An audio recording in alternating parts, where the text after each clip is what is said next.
This is Bhanusri. Welcome to Bhanu's ప్రపంచం. ఈరోజు వచ్చేసి నేను జామ ఆకుతో టీ చేస్తున్నానండి. ఎర్లీ మార్నింగ్ 6 o'clockకి నేను టెర్రస్ గార్డెన్కి వెళ్తాను. 6 to 7:30 వరకు గార్డెన్లో ఉంటానండి. చూడండి, ఆకులు తీసుకొచ్చాను. ఇలా కడిగేసి ఇలా చిన్నగా కట్ చేసి పెట్టుకున్నాను. లెమన్ గ్రాస్ కూడా తెచ్చానండి. లెమన్ గ్రాస్ అండ్ జామ ఆకులు, కొంచెం పసుపు, ఒక నిమ్మకాయ అండి. మేము మా పెద్ద పాప, నేను, మా వారు ఉంటాం కాబట్టి ముగ్గురికి 3 cups వాటర్ బాయిల్ చేస్తాను. ఇంకా ఏమి వేయనండి, జస్ట్ వాటర్ని బాయిల్ చేస్తాను. బాయిల్ కొంచెం వేడెక్కిపోయినాక అందులో ఆ వాటర్లో, హాట్ వాటర్లో వచ్చేసి లెమన్ గ్రాసు, జామ ఆకులు కట్ చేసినవి వేస్తాను అనమాట. కడిగి కొంచెం చిన్నగా కట్ చేసి పెట్టుకున్నాను అనమాట. అవి ఒక 5 minutes బాయిల్ అవ్వాలండి. బాగా అంటే వాటర్ మరగాలన్నమాట. అప్పుడే మనకి జామ ఆకులో ఉన్నదంతా అందులోకి వచ్చేస్తుంది. లెమన్ గ్రాస్ వచ్చేసండి మంచి ఫ్లేవర్ అండి, చాలా మంచి ఫ్లేవర్ అనమాట. డైలీ కూడా తాగొద్దండి, ఏ ఆకు టీ అయినా డైలీ తాగకూడదు.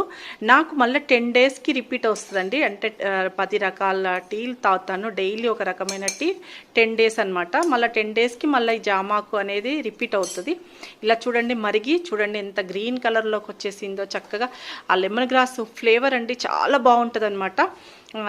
కంపల్సరీ నేను ప్రతి టీలో కూడా లెమన్ గ్రాస్ వేస్తాను. ఎందుకంటే కొంచెం పసరు వాసన అది లేకుండా ఈ లెమన్ గ్రాస్ అనేది, ఆ స్మెల్ అనేది డామినేట్ చేస్తుంది. స్టవ్ కట్టేసినాక నిమ్మకాయ పిండుతానండి. స్టవ్ కట్టేయాలి. స్టవ్ కట్టేసినాక లెమన్ వేడి నీళ్ళలో అలా పిండేస్తాను అనమాట. దాని తర్వాత కొంచెం పసుపు కూడా స్టవ్ కట్టేశాక, ఇది మన గార్డెన్లో వచ్చిన పసుపుతో చేసిందండి.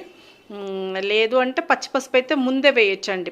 పచ్చి పసుపు కొమ్ములు కూడా వాడతాను, ఇంకా అది మంచిదన్నమాట. పచ్చి పసుపు కొమ్ములు అయితే ఫస్ట్ మనము బాయిల్ చేసేటప్పుడే బాయిల్ చేసుకోవచ్చు.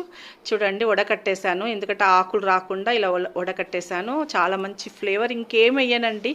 ఒకవేళ పిల్లలకి ఇష్టమైతే తేనె యాడ్ చేస్తాను. కప్పులో వేసాక, గ్లాస్లో వేసాక అప్పుడు నేనేం చేస్తానంటే తేనె యాడ్ చేస్తాను.